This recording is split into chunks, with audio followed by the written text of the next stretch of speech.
Lloyd Spiegel, welcome back to Australian Musician. Always a pleasure. Bakehouse Dozen is the new album out on August 1st, recorded at Bakehouse Studios, therefore the name. Yeah, we fortunately got 13 tracks done. We didn't know that was how it was going to be, but it was fate. So the pun is now out there. It's your trio version of the Lloyd Spiegel band, Tim Burnham on drums and Lisa Baird on trombone and vocals. What did you like about the trombone and guitar combination? You know, Lisa originally came and played a couple of tracks on a couple of my previous albums, purely because I'd written tracks that felt like it needed some horn. And then she joined us on stage several times and then sat in for a few different songs. And I just realized this is unique. This is a sound that has not been done. It's a trio with a twist. What's the last thing you would expect to see at a Lloyd Spiegel gig? And the answer is a trombone wandering down the stairs playing New Orleans style jazz. So, you know, it was a matter of, rather than saying, you know, this is the trio I want, it was a matter of seeing what I had around me and saying, great, what can we make out of this that really will define the next era of what I want to do? And how did the concept come about, recording live at Bakehouse Studios and recording tracks that you had previously recorded? Since the great pause and rehearsing and hanging out with Tim and Lisa a lot, these songs took really brand new forms. They grew a lot, and I've changed a lot as a person, so the delivery is different. The songs really mean different things to me now. And on top of that, I think purely for the audience, you know, who've been following me and supporting me for such a long time, I wanted to present them with an album that is just what they were going to see on stage. You know, my double live set has been my best-selling album for many years, because when people come to the show, they say, "What did I just see?" And we say, "That's what you saw," and that's what they take home. So being able to deliver this show on a recording, we knew we had to do it live. I'm definitely best live.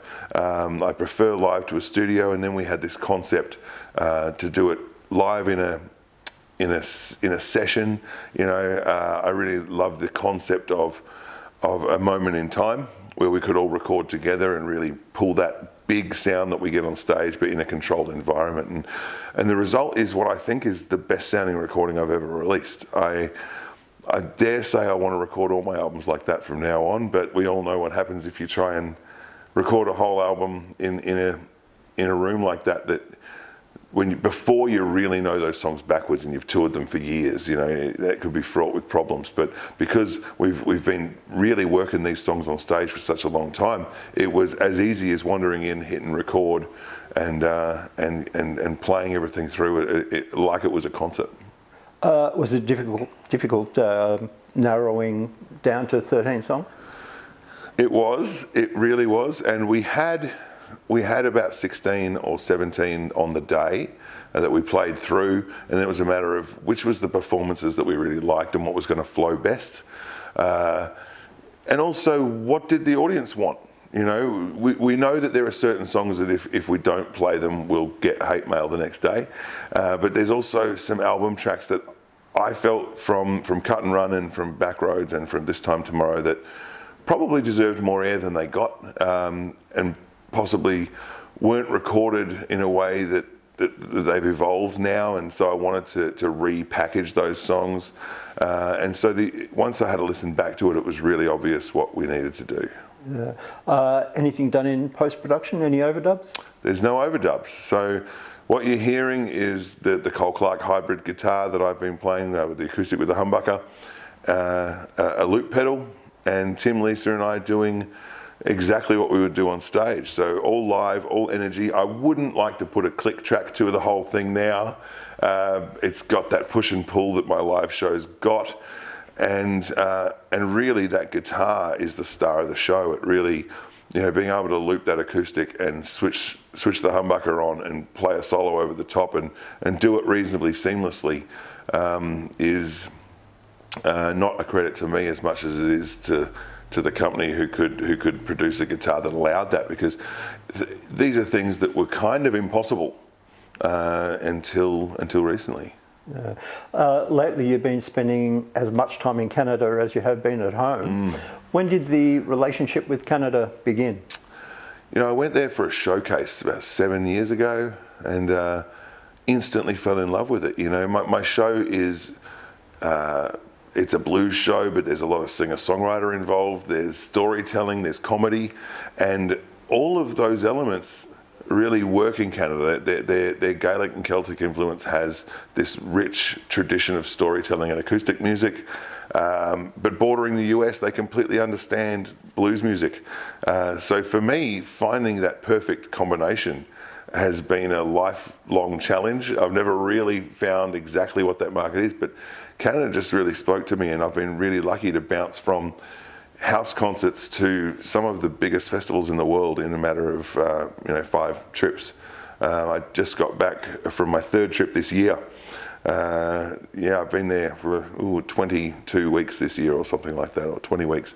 And we played the Montreal Jazz Festival and Ottawa Blues Fest, Mariposa Folk Festival, just some incredible events. And what I have found with Canada is this openness to hear new things, to give an artist a go.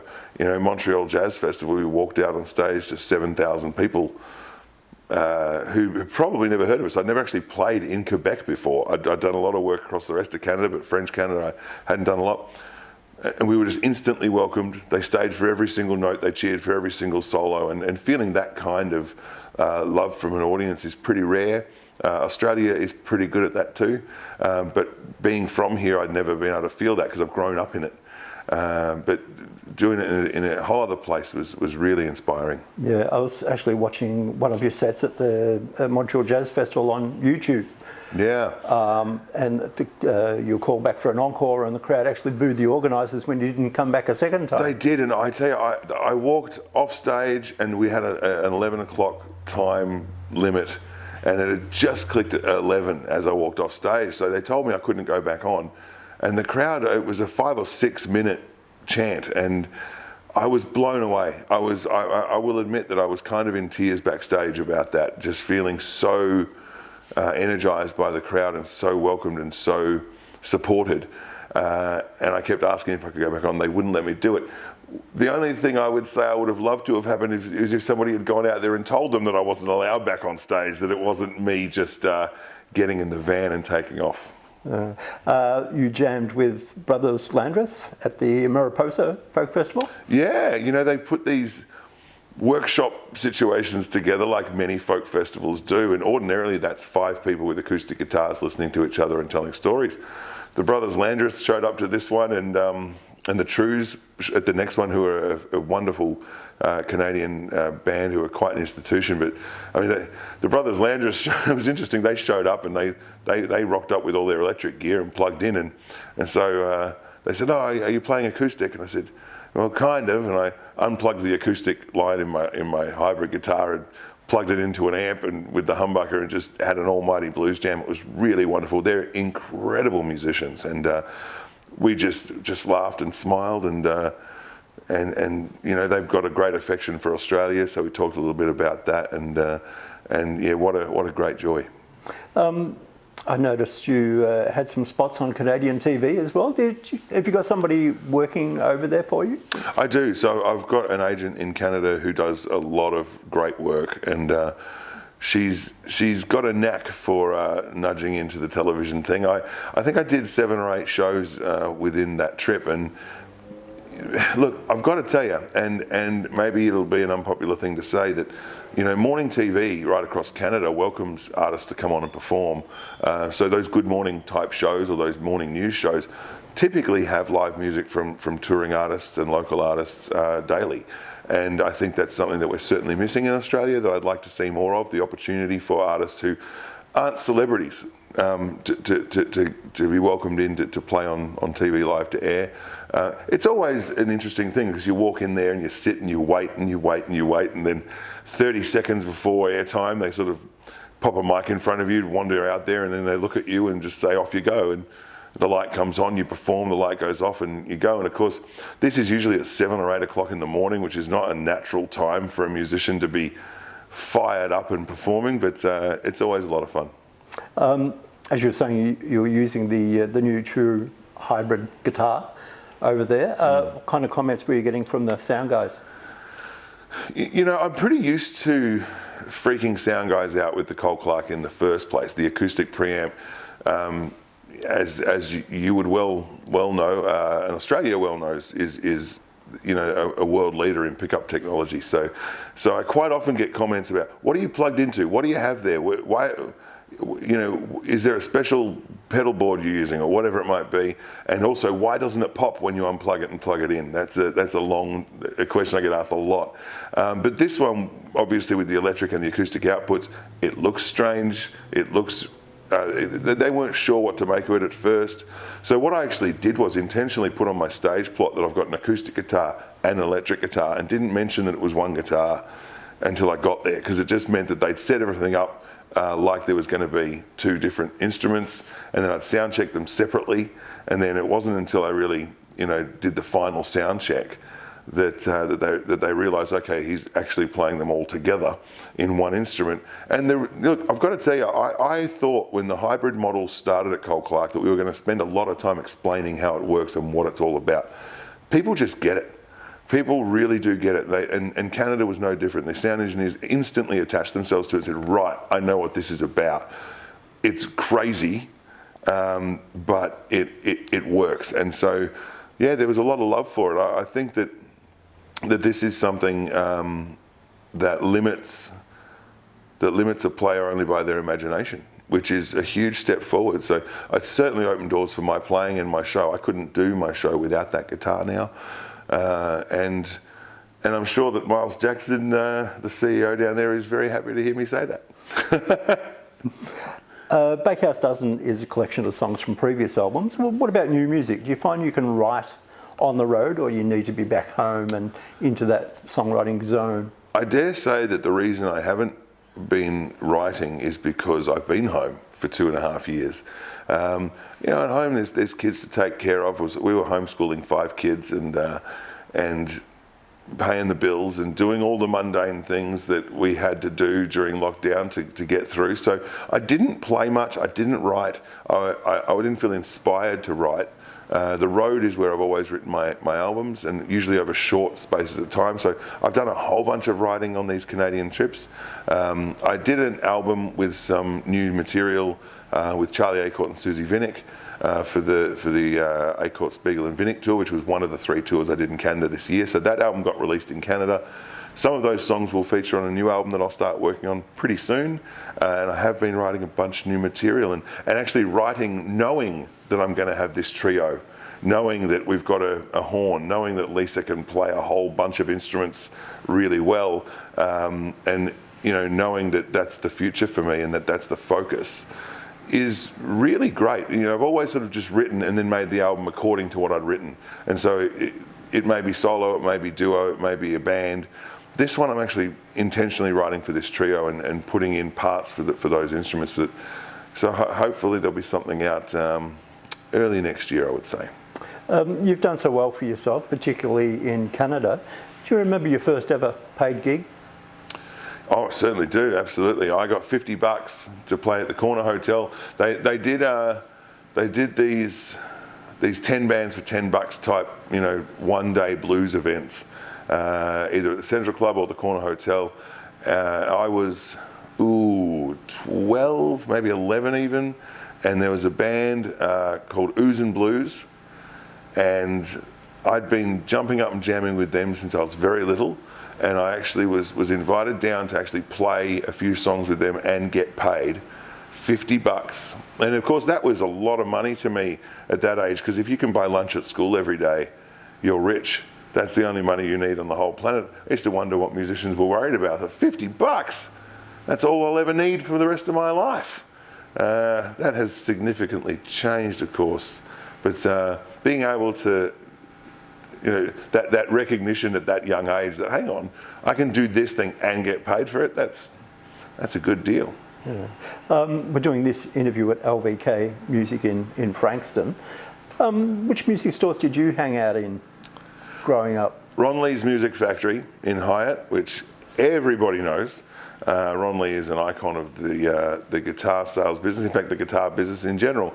And I hung out there as a little kid quite a lot, as well as Guitars Plus in Sandringham, where I actually took lessons in there with Neil Fonnell. So those are the stores that I'd sit in the corner and strum and play and talk to the owners and learn things about instruments. I'm not sure that I really listened as well as I probably should have. It's hard to listen to people with so many beautiful things on the wall, wouldn't you think? But and I still spend a lot of time in guitar stores, as you can imagine. But these days I know a lot more about the business of the guitar business, and so you see it all in different light. But when you're a little kid hanging out in your local guitar store, there's a magic about it.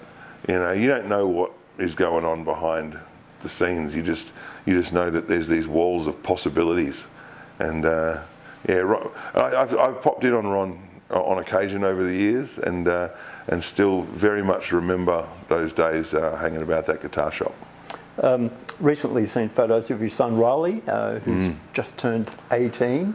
Does he have ambitions of following in your footsteps, and what kind of advice do you give him about the music scene? Well, I don't know if it's following my footsteps. He certainly plays guitar very well. He plays every day. I'd love to take credit for that, but he really taught himself. I tried very hard early on to teach him the guitar. He wasn't that keen. I put him on one of my albums when he was 10, playing a little riff, and he came and played at the Thornbury Theatre with me. And I thought that might nudge him into it, but it still didn't really do the trick. And it wasn't actually until the pandemic where he started really delving into YouTube channels. Guitar Zero to Hero, Dave Tran, fabulous guy, wonderful guitar teacher, and has a fantastic channel. So Riley watches that all the time. And rather than be excited that Lloyd Spiegel's his dad, he just is really excited that I know that guy on that channel, and that he's a friend of mine. So he's become a great finger picker, completely independently of me. I think he will always play, whether he wants to be a professional player or not. I don't know, and I just want to support him to do the thing that he loves, and the only advice I can give him isn't really about the music industry. It's just about finding something that you care about, that you're passionate about, and actually chasing it, and not taking no for an answer. As far as music business advice, I think musician advice, the thing that I always say is that what we love about our favourite players is that 3 notes in, you know who they are. So rather than learning to mimic, you've got to be inspired by that to find your own path and find your own sound. And as far as the music business is concerned, there's nothing wrong with the music business that a great album can't fix. I always hear people complaining about the industry, and it is hard. It is a tough business. It's always changing. It has changed after the pandemic. We don't know how exactly and what parts of that will be positive and what parts will be negative. We know it will probably never be the same, but it's always going to be part of the Melbourne lifestyle. It's always going to be a currency that's accepted worldwide, that you can travel with as a passport, and that's all I ever wanted it to be. And if Riley continues to play, I hope that he can use that to travel around Europe rather than washing dishes. I just think it's a gateway to traveling and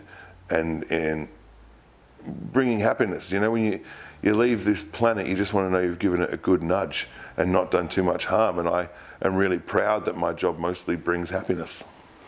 You've got the Bakehouse Dozen tour happening through to the end of November.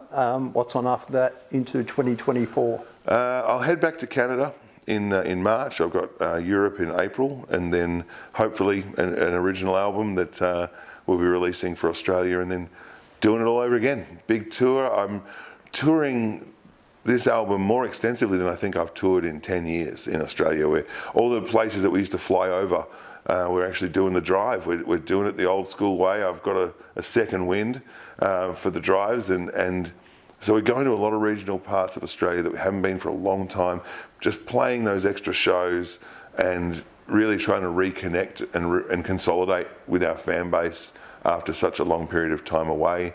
And with any luck, bringing them the best show we've ever had. We're rehearsing it. There's something I've learnt from my Canadian trips, we were playing in rather large theatre-style venues, is to use that space. Rather than just the stage, we use the whole room and really try to bring the audience in. So I've written a show from start to finish that is meant to keep you on the edge of your seat, and designed to keep your attention because you don't know what's about to happen next. So with any luck, we pull it off. Worst case scenario is we still have a great tour and go back to the drawing board with a new show next year. But look, I'm really proud of what we're doing at the moment. It's a bit of a risk. I'm taking a few chances. I know that I'm performing songs that people have heard before. I know that there'll be people who prefer the old versions. And I know there'll be people who love the new versions. I know there are people who want to see me go back to playing solo. I've just got to stick to my guns and say, this is a really great show. It's a new era. It's the beginning of something different for me. And I just think that, your fans earn your honesty, and you also earn the right as the artist after so long to know that they're going to be right behind you and take the journey with you. Lloyd Spiegel, thanks for joining us. Pleasure.